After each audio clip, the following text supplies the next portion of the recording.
Bonjour à toutes et à tous. Tous les plaisirs est pour moi de vous retrouver pour ce journal magazine du dimanche. En voici les grandes lignes. Le 1er décembre, l'humanité consacre cette date à la lutte contre les sida, le taux de prévalence étant en net recul pour les acteurs. Dans cette lutte, il est impérieux de mettre à jour certaines connaissances et intensifier la sensibilisation auprès des jeunes. C'est l'un des dossiers de ce journal. L'insécurité. Le chef de l'État séjourne à Isiro depuis hier. Nous sommes là dans la province du Haut-Ouélé. Suivez à présent ce qu'a été son discours à la nation. Si samedi 30 novembre est un jour particulier pour la population d'Isiro qui s'est mobilisée pour réserver un accueil chaleureux au président de la République, Félix Antoine Tshisekedi Tshilombo. Venu d'une mission d'itinérance de près d'une semaine à Kalemi, le chef de l'État a été accueilli à l'aéroport d'Isiro-Matari par le gouverneur de province, Jean Bakomito, la distinguée première dame et toute la notabilité locale rangée pour saluer le couple présidentiel. Au crépuscule que le cortège présidentiel a fait son entrée dans le centre-ville jusqu'au carrefour de la Poste, pris d'assaut par une population très enthousiaste. Le chef de l'État et la distinguée première dame ont été chaleureusement ovationnés par cette population qui attendait d'écouter le père de la nation.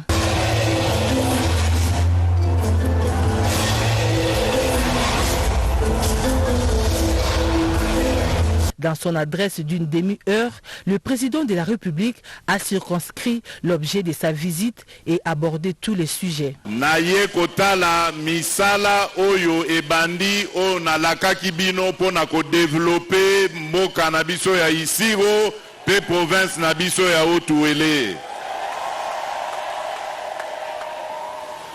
Pona lingi koyoka ngo na sangote na lingi komimonela ngai moko. Na yepe lisusu po tokanisa molimo ya mwana na biso, ya ndeko na biso, ya sœur na biso annualité. Mokolo ya lendi ekozala mokolo yesengo pe ya mawa. Esengo po batomboli lokumu ya mwana na biso annualité na papa wa Roma. Kasi mawa pona kotala ba circonstance nini akufelaki. Na likambo yo to bengi couverture santé universelle. Bokoyoka yango soki nanu boyoki yango te. To bandi nanu na kategorie ya ba mama na bana to lobi kote wana pe kobota ekokoma ofele Kongo mobimba. Et si e bandi déjà na ba province misusu nazali koloba mama premier ministre azaliawa akobenda ministre à santé Matoi asa na lombango bana Haut-Ouélé pe bazwa accouchement gratuit. La sécurité étant la priorité des priorités, le chef de l'État a mis en garde contre tous ceux qui veulent faire revivre les événements malheureux de 1964 ayant entraîné le martyre de la sœur Annualité. Engagement yami nazwaki ezalaki engagement o etali likambo ya sécurité. Yango nalingi nanyata sete esika wana pona bino bandeko na biso ya Haut-Ouélé. Na wuti koloba wake toye ko commémorer 60 ans ya liwa ya ndeko na biso sœur Annualité. Toye soki boyebi bebele kati na bino babota magina note tango sœur Annualité a zwaki likama. Ezalaki kaka makambo oyo bapaya bazako lukela biso lelo ya mbilinga. Ba rébellion esalaki ke ndeko na biso wana akuta na liwa. Lelo lisusu bandeko na biso ba Congolais bavanda te bazoyoka na lisusu na bapaya po bamema lisusu mobulu na liwa na mboka na biso. likambo wana bino batu boswama na yango bokoki kondima yango susu te. Tokani bondima maloba ya sukali ya lokuta te.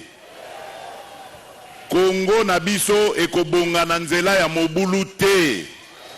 Kongo na biso ekobonga na nzela isanga ya bana Congo.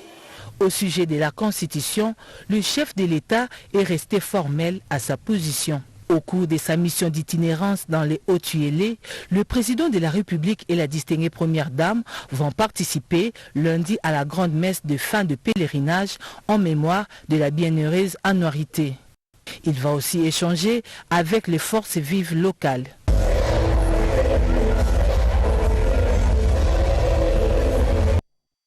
À Kinshasa, on parle de la remise des kits et intrants agricoles aux maraîchers et d'autre part la remise des vivres et non-vivres pour les orphelins. Suivez cela en images et commentaires. Plus la production agricole augmente, plus on est à l'abri de l'insécurité alimentaire. C'est donc du ministère de l'Agriculture, composé des intrants, semences, arrosoirs, pulvérisateurs et motopompes, participent à cet accroissement des produits du maraîchage dans les districts de Tchangou. Outre cette dotation agricole, des bidons d'huile, des sacs de farine de maïs ainsi que d'autres vivres ont été distribués à quelques orphelinats situés dans cette partie de la capitale. Une opération initiée par le ministre d'État, ministre de l'Agriculture, ici présenté, qui s'inscrit dans la suite des activités liées à la Journée mondiale de l'alimentation. C'est pour cela qu'un geste symbolique est généralement mené pour que, d'une part, nous puissions accompagner les groupes qui ne mangent pas à leur faim en leur donnant, à titre symbolique, n'est-ce pas, des vivres alimentaires. Mais d'autre part, c'est une occasion également pour pérenniser l'utilisation de denrées alimentaires, il faut se focaliser également sur la... Geste salué par le bénéficiaire. Nous tenons à remercier le gouvernement.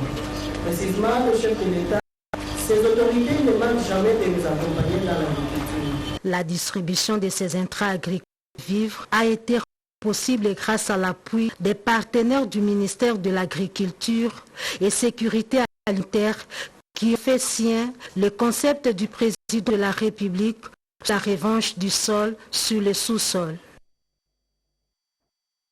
Environnement, les travaux de l'atelier national des perspectives des révisions de la contribution déterminée à l'échelle nationale CDN 3.0 se sont clôturés à Kinshasa des éducations avec Marie-Louise Mbela-Kivouila.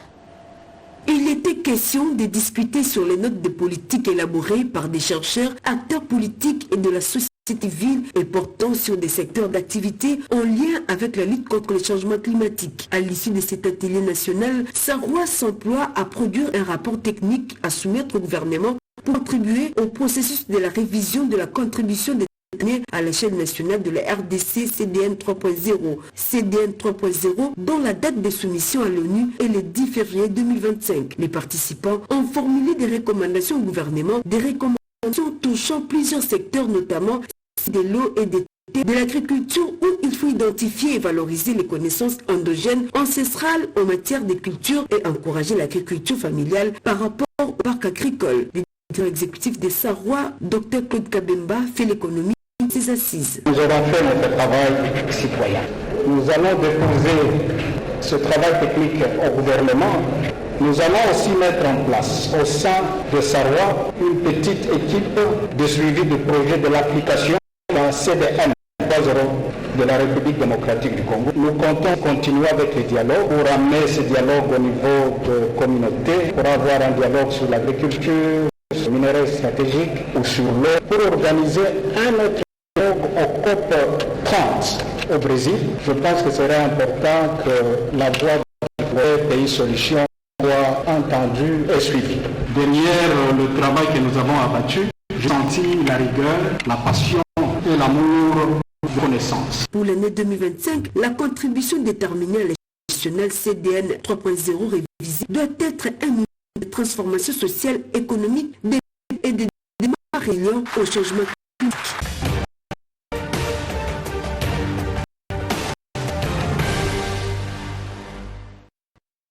Le chef de l'État a entrepris plusieurs activités pendant la semaine dernière, dont son itinérance dans l'État et les Haut-Touélé. Pierre Kibambeso Moïsa Issa Osso nous en parle à travers la semaine du président.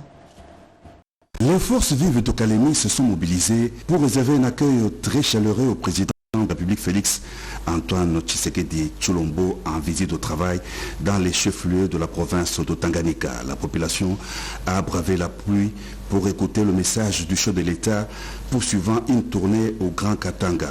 À cette population de Kalemi, le président de la République a demandé d'exproprier le projet de révision constitutionnelle. Le chef de l'État est revenu aussi sur 6 piliers de son programme d'action, notamment l'emploi des jeunes, le programme de développement de 145 territoires et la situation sécuritaire, particulièrement dans l'est de la RDC. Le président de la République a remercié la population de Kalemi de l'accueil très chaleureux qui a été réservé. Réunis à Kalemi dans le cadre de la 11e conférence de province, le collectif des chefs des exécutifs provinciaux a exprimé son soutien à la position du président de la République sur la révision, le changement de la Constitution. Le collectif l'a exprimé dans une motion lue par la gouverneure du Lualaba, Thérèse Fifi Makassaïni. Une motion aussi pour le gouverneur de la province, présenter au chef de l'État quelques doléances contenues dans un mémorandum, notamment une dotation conséquente et régulière, crédit d'investissement, le paiement régulier, la rétrocession et des frais de fonctionnement, la constitution des comités des tâches provinciaux pour le suivi et l'évaluation du programme de 140 territoires et la poursuite du renforcement des mesures par le président de la République intéressant la déstabilisation de provinces par émotions fantaisistes. Le chef de l'État, Antoine Tshisekedi, a souligné l'importance du gouvernement des provinces inclusives et responsables pour garantir la cohésion sociale et le développement du territoire. Il a appelé les gouverneurs de province à instaurer des pratiques privilégiant la transparence, l'efficacité et le respect de biens publics. Le président de la République a aussi convié les gouverneurs à une transformation réelle et profonde des provinces conformément à ces 6 engagements.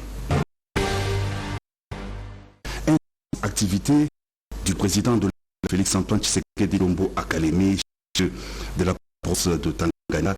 Le chef de l'État a inauguré un nouvel immeuble du siège provincial de la capitale du Congo.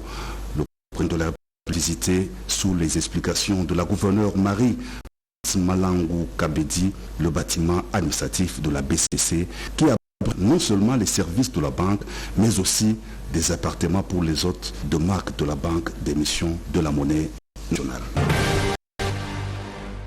D'une cérémonie inaugurale à une autre, dans le cadre du programme de développement de 145 territoires, un centre de santé moderne et de terre. Le centre de santé de la Loi, localité à 30 km de Kalemi, a été inauguré officiellement par le président de la République Félix Antoine Tshilombo. Distance à courir pour les mères, des bébés et les malades. À Motowa, un centre de santé équipé. Cet établissement hospitalier est capable de faire des accouchements, des césariennes, des tests, des laboratoires, a rassuré le ministre de la Santé publique, Roger Kamba. Le vendredi, le chef de l'État, Félix Antoine Tshisekedi Tshilombo, a présidé à Kalemi la 24e réunion ordinaire du Conseil des ministres qui s'est apaisantie sur la revue hebdomadaire des dossiers importants du pays. Outre la communication du président de la République, le Conseil a passé en revue la situation sécuritaire et humanitaire sur toute l'étendue du territoire national et la situation épidémiologique en RDC. Qui s'achève était riche en événements, les résumés à travers cette rétrospective signée Manadi Mamba. L'actualité cette semaine est dominée par la coopération. La République démocratique du Congo et l'Égypte s'accordent sur un soutien parlementaire mutuel en matière de la coopération nationale et du développement. Le président de l'Assemblée nationale y séjourne et exprime l'engagement d'appui à la demande du soutien de la RDC à la candidature de l'Égypte au poste de vice-président de la Commission de l'Union africaine lors du sommet d'Addis Abeba qui se tiendra en 2025 et son adhésion au Conseil des droits de l'homme 2026-2028. Après Canada, Azerbaïdjan, Goma et Bunia, la première ministre a participé à Médès à Rabat au Maroc. Ces forums symbolisent l'approche proactive du Maroc en matière de diplomatie et de coopération internationale. La première ministre a profité de cette occasion pour rendre visite à Bobila Dawa, ancienne première dame du Zaïre. Accident de route à Matadi-Kibala dans la commune de Mongafula. Un camion a fini sa course dans la foule. Les bilans fait état, 7 morts dont 5 femmes et plusieurs blessés graves selon le porte-parole de la police. Une panne du système de freinage serait à la base de cet accident mortel. Et puis des permis de conduire biométriques avec puce officiellement lancés en République démocratique du Congo. Pour avoir, il faut réussir aux examens théoriques et pratiques. Signalons que c'est depuis 2017 que la délivrance de permis de conduire a été suspendue. Pour les vice-ministres des Transports, c'est une avancée majeure dans les efforts pour améliorer la circulation routière et réduire les accidents. Par ailleurs, la ministre des Affaires sociales, Action humanitaire et solidarité nationale, Nathalie Aziza Mounana, a parachevé l'assistance aux victimes de la démolition des BIPM. Un calvaire qui touche finalement à la fin avec cette arrivée de la ministre. Parlons sécurité, de nombreuses révélations après les réglages au camp Koko. Une complicité militaire, police et civile pour commettre des actes répréhensibles. Plus de 100 personnes ont été arrêtées pendant l'opération. Une dizaine d'armes a été saisie et plusieurs dizaines de familles irrégulièrement installées ont été également déguerpies. Dans un autre chapitre, tourisme et paix, c'est le thème de la 4e semaine congolaise du tourisme. La République démocratique du Congo veut faire de son secteur touristique un vrai acteur pour la protection et surtout à travers la promotion des investissements verts pour faire du tourisme un véritable levier économique. Terminons par Kinshasa avec ces faits répréhensibles qui ont l'air de se multiplier à Kinshasa. Le stade Vélodrome de Kinshasa est spolié par un individu qui veut construire une station-service ni la résistance des jeunes habitants du quartier environnant. Les ministres des Affaires foncières et ministres d'urbanisme ont fait un constat amer et ont suspendu les travaux. La jeunesse, une tranche d'âge active du point de vue sexuel, un taux de prévalence du sida en net recul. Les appels se multiplient pour plus de sensibilisation. C'est un dossier signé Marie-Louise Mbelaki et Papi Mbongo. Le VIH est toujours prioritaire en tant que problème de santé publique. Pour préserver la santé des jeunes et adolescents, il leur faut des informations. Jeunes, que peut-il du sida? Faisant les rapports sexuels, on peut attraper plusieurs maladies. La maladie qu'on craint plus, c'est le VIH. Parce que la maladie en question, il n'y a pas de traitement curatif pour ça, il n'y a que des calmants.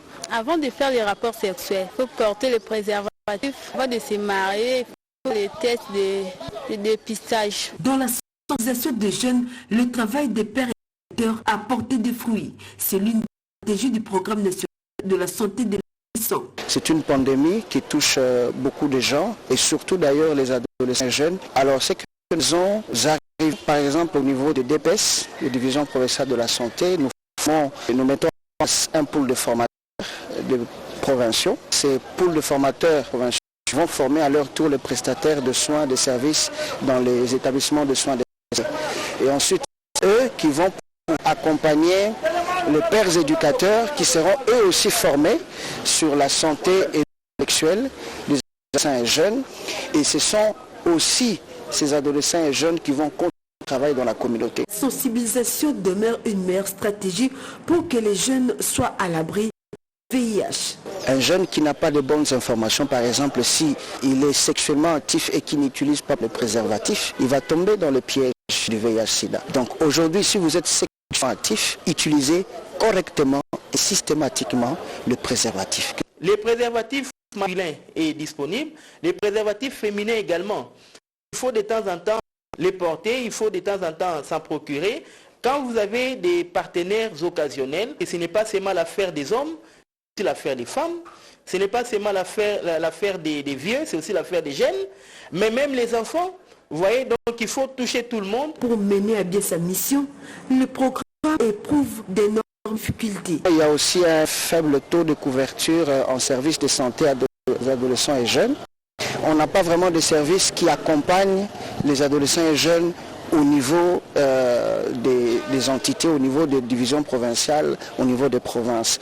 À part cela, il y a aussi ce faible accès aux informations correctes en ce qui concerne la santé sexuelle des adolescents et jeunes en général, mais aussi en ce qui concerne la lutte contre le VIH. Alors, quand ils ne sont pas exposés aux bonnes informations, ils s'adonnent aux mauvaises informations et aux rumeurs. Donc voilà pourquoi ils peuvent avoir un comportement sexuel irresponsable. Donc voilà. Toutefois, les études démontrent que les jeunes restent les personnes à risque face à la pandémie du VIH-Sida, surtout ceux qui sont très actifs sexuellement. Une forme d'acculturation qui s'installe dans les cérémonies nuptiales, nos coutumes disparaissent pour laisser place aux fantasmes des telenovelas ou encore aux coutumes des Igbo. Au Nigeria, Mami Kadima et Chantal Okoloba nous décryptent cette situation à travers ces dossiers. Les cérémonies des mariages coutumiers sont des occasions uniques de célébrer la fierté culturelle congolaise. Par ailleurs, touche disparaît avec le temps et les jeunes mariés semblent ne pas tenir compte de certaines exigences de nos us et coutumes. Il y a ce qu'on appelle la culture extérieure, la culture ouest-africaine, culture nigériane, culture béninoise dans l'accoutrement, ce qui n'est pas mauvais, mais c'est inconscient. C'est lié au progrès, c'est lié à la curiosité, c'est lié au fait que les gens préfèrent faire mieux que les autres ou apporter que de nouveau dans leur cérémonie, nous ne savons pas. C'est des questions aussi. Cette jeunesse est butée pour cette curiosité. Ça innove un tout petit peu, on n'est pas trop contre ça, mais nous nous disons pourquoi nous ne continuons pas à garder notre propre culture. Plusieurs facteurs sont à la base de ce relâchement. Les messages des cultures et les réseaux sociaux en sont pour quelque chose. L'influence des réseaux sociaux, donc les gens veulent vite s'exposer et c'est ce qui fait qu'à date aujourd'hui, ce mariage coutumier prend une dimension qui est tout à fait différente de ce qui se faisait pour les. Pour créer un mariage coutumier, il faut la dot, une obligation. L'union ne sera pas approuvée parmi de la future épouse. La dot en RDC varie selon les provinces, les tribus ou les familles. Actuellement, les parents essaient d'exagérer, de donner une voiture là au-delà. Si la fille est sur A et B ou une fille qui travaille, les parents veulent donner la facture plus que la dot au niveau du village. Aujourd'hui, les parents commencent à demander des chaînettes en or, pas de demande de groupe électrogène, ils précisent des KVA, congélateurs. C'est vraiment exagéré, c'est pas dans nos cultures. Revenons à nos cultures. Il y a des familles qui souhaitent en priorité que leur fils ou leur fille, n'est-ce pas, se marient. Ils voient le bonheur, le bien-être de leur vie. Lorsque le côté matériel est mis de côté, là, la dot peut trouver, à mon avis, sa valeur d'antan.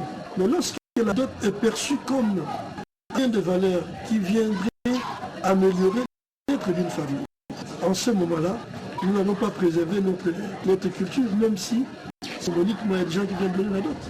Je me souviens, il y a quelques mois, ici, il y a un député qui avait osé faire une proposition.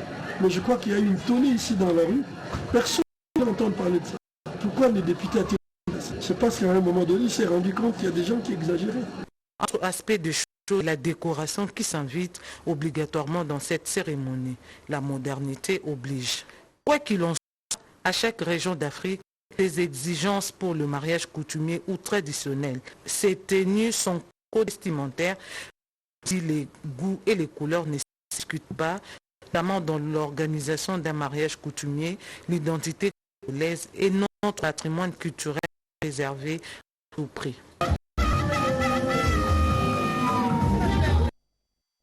À présent, l'actualité de la celle que commentée par nos journaux à travers cette sélection rendue Pierre Ndolo Demazi.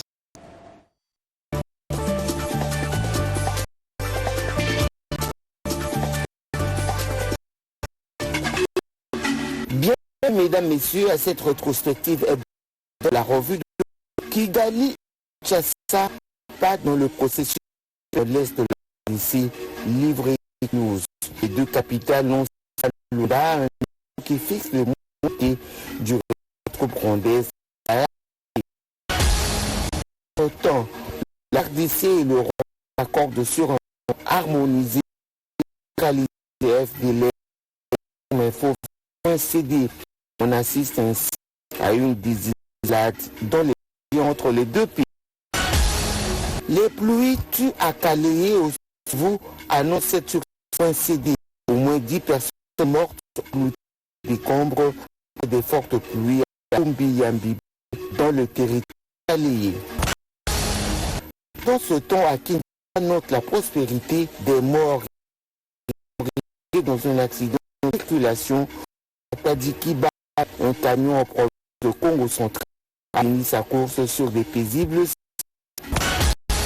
Les mots font parler à Kimvula dans le central. Lycéen selon un coïncidé, tué une personne et kidnappé 4 autres lors d'une mission à Kinshasa. Des hommes en uniforme braquent une coopération épargne à Kinshasa. Vous en vraie thématique des biens et économies de cette institution financière ont été emportés. La faim sévit en République démocratique du Congo, révèle la référence plus. 25 millions de personnes souffrent de l'insécurité alimentaire selon l'Organisation des Nations Unies pour l'alimentation et l'agriculture. Des ménages congolais asphyxiés par la flambée des prix des biens de première nécessité, constate Ouragan.cd, les marchés de Kinshasa, du Haut-Katanga et du Lualaba sont les plus concernés. La clinique quinoise en voie de disparition, titre Forum des As. Cet hôpital qui a fait la fierté du pays fut un véritable joyau. Son aspect extérieur reflète son délabrement très avancé qui n'attire plus les patients. Le gouvernement est donc interpellé. On boucle cette rétrospective de la revue de presse par les morts qui ont frappé la corporation journalistique au courant de la semaine. Actualité.cd parle d'une semaine noire avec la disparition de 4 journalistes dont Jemima Diane-Wogo et Médiane Biakunzu de la radio-télévision nationale congolaise. C'est la fin de ce journal magazine. Passez une très bonne journée sur nos antennes et à très bientôt.